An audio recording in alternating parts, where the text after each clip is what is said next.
Hæ, Guðrún Bergmann hér og velkomin í þáttinn til mín. Ég með svo fróða konu að viðtali í dag, en það hún Þórunn Þórs. Hún í stjórn og einn af stofnendum Hampfélagsins. Hvað að gerast hjá okkur hjá Hampfélaginu, Þórunn? Þetta er alltaf rosa mikið að gerast hjá okkur. Við Það erum bara að halda dásamlegt. áfram með okkar stóra verkefni sem Hampur fyrir framtíðina og erum að halda hana núna í 3. skipti sem bara alþjóðleg Hamp-ráðstefna vellíðan og sjálfbærni og hvernig við getum bara orðið betri og grænni í framtíðinni.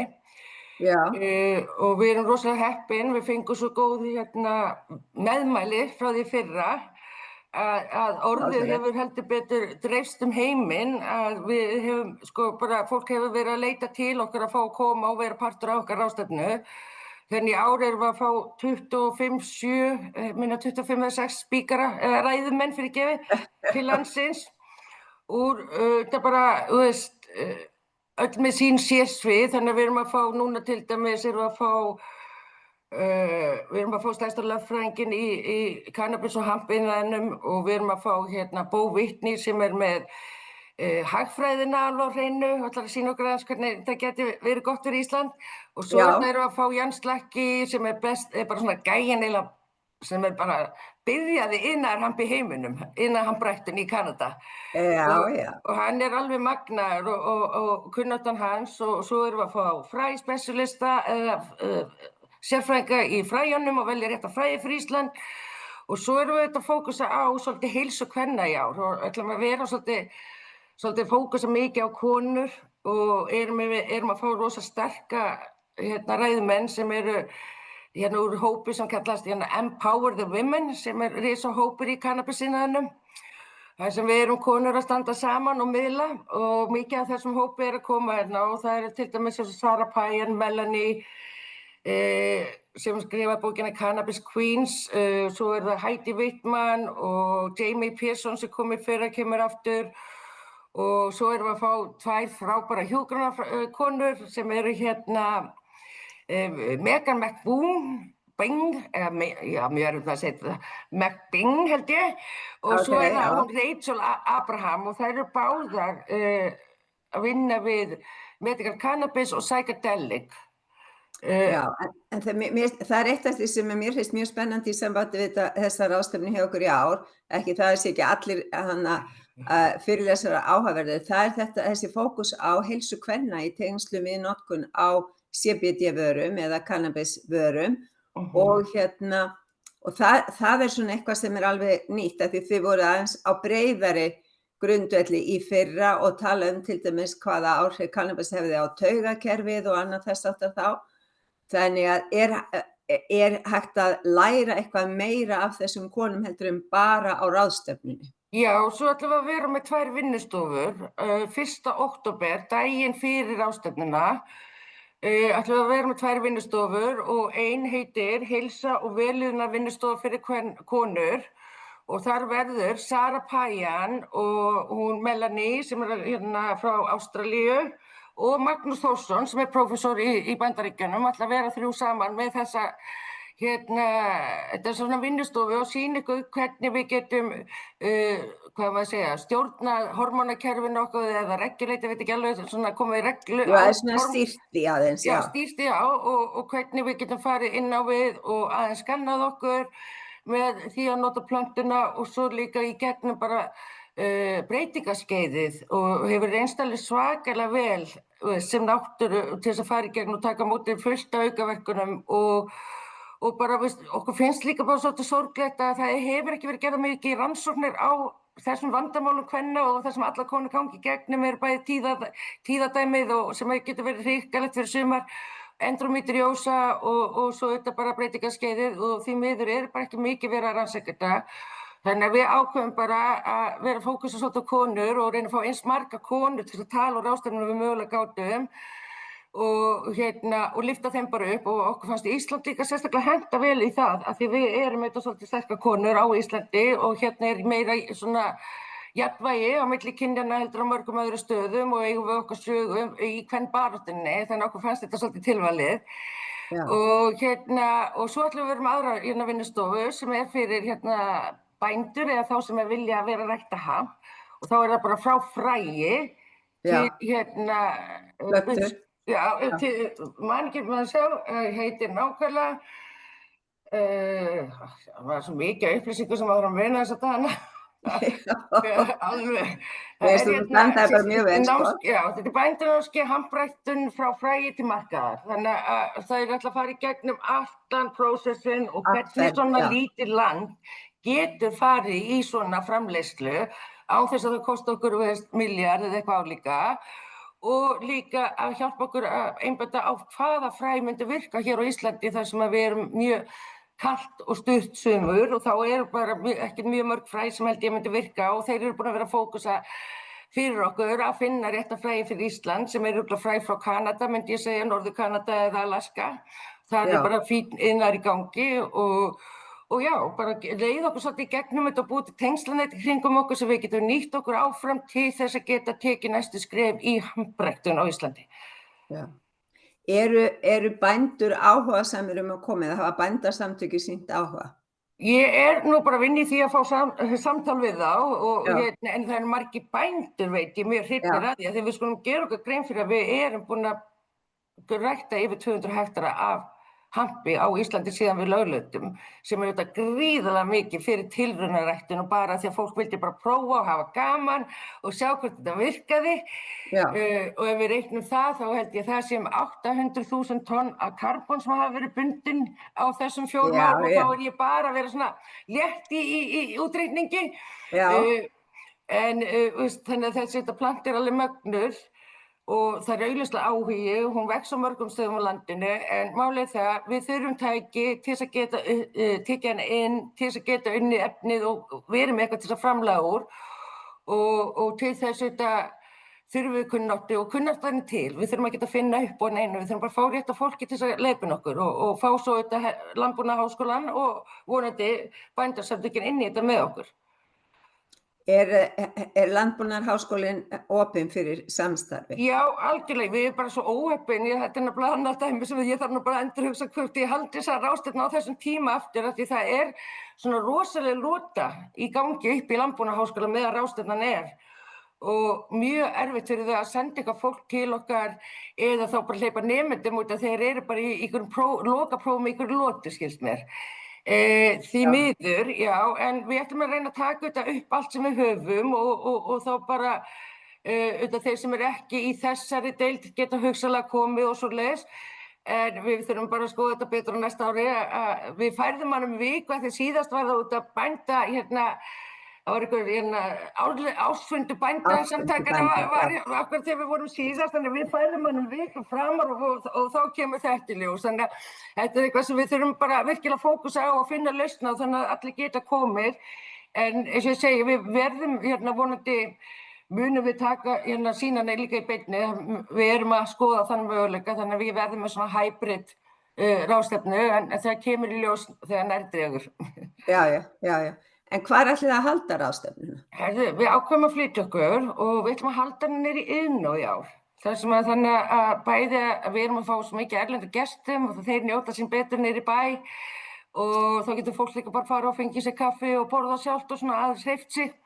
Og þannig að við erum bara rosa spennt og verðum með lokapartí líka á föstudagskvöldinu og eitthvað svona surprise gangi þá og það bara mikil stemning og þetta verður rosalega flott fræðsla sem verður í gangi hérna og þetta fólk mikið af þetta fólk búin að vera í þessum iðnaði meira í 30 ár og hafa komið við á mörgum stöðum og erum bara að vinna ótrúlega bara starf fyrir okkur allir og þannig ég líka hvet allar sem eru á alþingi eða þegar þú ert læknir eða vinnur í heilbrigðisgeiranum þetta fólk til að eyða tímanum sínum við að hitta ykkur og tala við ykkur eða hafa einhverja spurningur eða eitthvað forvitin þá þeir meira til að koma og hitta ykkur ef það málið. Við myndum þetta að óska þess að sjá ykkur öll á ráðstefnunni svo þetta komið og frætt ykkur og tekið svo ákvörðanir. Já, það byrjar allt með fræðslu og þekkingu og upplýsingum. En þið eru búin að halda tvisvar svona ráðstefnu og þið náttúrulega hafið tekið stór skref að sækja fólk til útlanda til að mæta á ráðstefnuna hjá okkur. En fyrir okkur sem búum hér á Íslandi, hvar kaupum við miða? Já, það bara, inn á þetta, við erum með netsíðu sem heitir hemp4future.is. Já. Og þar eru allar upplýsingar ráðstefnuna, miðasala líka á námskeiðin. Ef þeir kaupið VIP-miða þá þetta fylgir frítt á öll námskeið og líka inn á ballið eða lokapartí hjá okkur og svoleiðis. Og eitthvað smá aukaglaningar og svoleiðis. En annars hægt að kaupa sig inn á námskeiðin sérstaklega og svo líka inn á ráðstefnuna. Og ég get alveg lofa okkur rosalega skemmtilegum 2-3 dögum af sko ótrúlega fræðslu og bara mögnuðu fólki sem heldur búið að gera sitt, sko. Já, og á erlendum vettvangi. Já, þetta allt rosa stór nöfn erlendis. Þetta bara fólk sem í því að tala allan heim eða hefur tekið þátt í lögleiðingum, reglugerðum, hefur leitt nýjan iðnað inn í mörg lönd og svo auðvitað bara hjúkrunarkonuna með sína knowledge að vinna hinum megin við borðið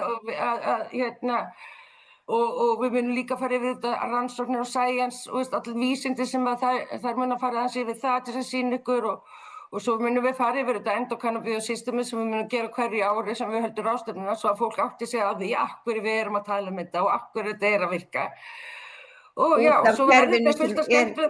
Það náttúrulega út af kerfinu sem þegar í líkamanum. Já, við erum bara öll með endokannabinoid system sem heitir ECS eða innra kannabiskerfi sem nærist af kannabíóðum sem í kannabisplöntunni og hampinum.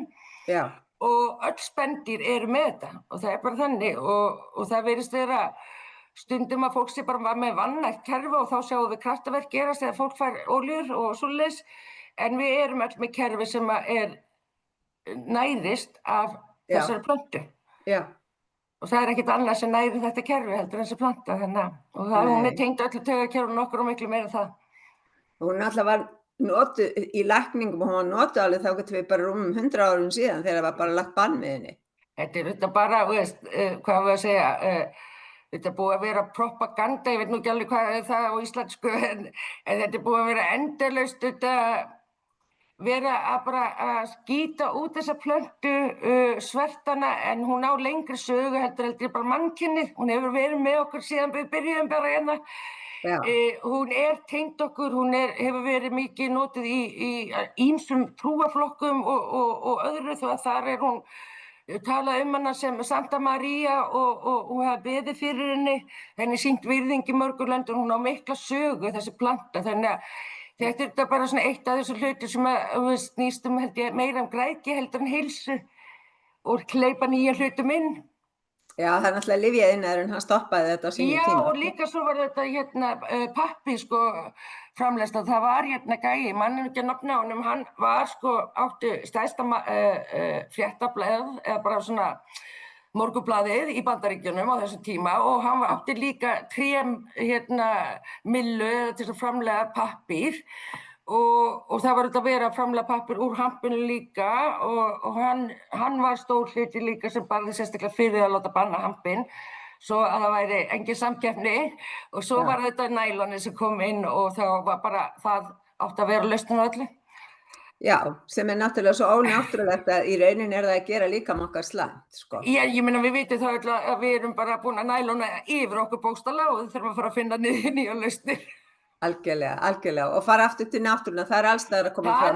Og það svolítið konseptið hjá ráðstefnunni í ár, þannig við ákveðum aðeins að sýna fólki líka, ekkert bara allt hampinn, heldur líka hvernig áhrif hampurinn hefur á náttúruna og samvirkun náttúrunar. Þannig að þetta svolítið spurningin access to nature eða aðgangur á náttúrunni. Hvernig getum við orðið heilbrigðari og kannski meira að vera verja okkur fyrir að verða veik og bíða eftir að verða veik heldur að vera frekar í svona forvörnum og líka hvernig getum við virkilega orðið eitthvað karbonneutral eða eitthvað grænni og betri ef við höfum ekki aðgang á náttúrunni. Þetta bara meikar ekki sens, þannig að það rosa mikið kvaðum það hvernig við eigum að verða betri en aðgangurinn að þeim hlutum sem við þurfum til að verða betri og grænni eru ekki til staðar. Þannig að, eins og til dæmis erum við komið frábæran hóp sem stofnar af Evrópusambandinu frjósemi býflugnanna og þú veist, áhyggjur að Já, býflugur frjókunarmöguleika þeirra. frjókunarmöguleika út af því að við allir hafa mikla áhyggjur ástandið á þeim og við vitum að við lifum ekki mikið án þeirra. Og það búið að gera miklar rannsóknir og þar kemur hampurinn sterkur inn af því að hann mesti ofnæmis búster, hvað sem hérna, hann Styrkir ónæmiskerfið. Já, hann bara bústar upp ofnæmiskerfið þeirra og líka staðið fyrir það til þess að hvíla sig inn í blómunum og nota sem skjól. Ja. Og það alveg magnað til þess að hvað þetta að gera. Hampolían að verja þau fyrir sjúkdómum og öðru dóti. Og við ætlum aðeins að fara yfir það hvernig, þú veist, ef allir væri með smá hamp út í garði, þá getum við bjargað býflugunum. Já, það náttúrulega frábært, sko, það náttúrulega frábært. En hvað stendur, 1. október, hvaða vikudagur það? Það miðvikudagur, þá verðum við með vinnustofudagar, bændavinnustofan eða fyrir bændur eða fyrir þá sem vilja rækta hamp, sem bæði verið að tala inni og útiræktum, bara svo vitið það. Hún byrjar klukkan 11 og þetta 3. Já. Og svo byrjar vinnustofan verður frá 4 til 8. Ok. Og þetta verður haldið í Akogessalnum í Lágmúla 4 upp á 3. hæð. Og það hægt að finna upplýsingar þetta til dæmis á Facebook síðan okkar, Hampur fyrir framtíðina. Þar erum við búin að posta öllum upplýsingum og mælum með endilega að fara þar inn og lækið og deilið og látið vita ef þið séu með okkur hérna. Já, þetta er náttúrulega sérlega spennandi fyrir alla sem í heilsugeiranum, þannig að allir svona sem eru að vinna, ráðleggja fólki, vera með heilsuráð, styðja fólki í náttúrulegum leiðum til þess að vinna með heilsuna sína, þá þetta náttúrulega alveg sérlega áhugaverð ráðstefna. Ekki spurning, bara líka fyrir þá sem kannski vilja bara gera þess betur. Fólk sem langar að verða aðeins meira sjálfbært, geta tekið einhver skref til þess að hafa áhrif fyrir framtíðina og líka bara fólk, og við vitum það að það þetta bara svona ákveðin hreyfing í gangi þar sem fólk farið bara í það að reyna bara að lækna sjálfa sig og vinna í sér sjálf, skilur, og bara fatta það að þú einn læknar þig og að finna alls konar leiðir í náttúrunni í dag. Og þetta bara stækkandi hópur og fólk að finna lausnir og alls konar hluti. Þannig að ég held að sé rosalega áríðandi fyrir ríkisstjórnina og fyrir heilbrigðisgeirann að koma og fræða sig þetta. Og því þetta bara í gangi og það ekkert að fara að stoppa. Og þannig að það betra að vinna með því og reyna að fræða sig svo við getum tekið með ykkur ákvarðanir hvað þið viljið gera í framtíðinni.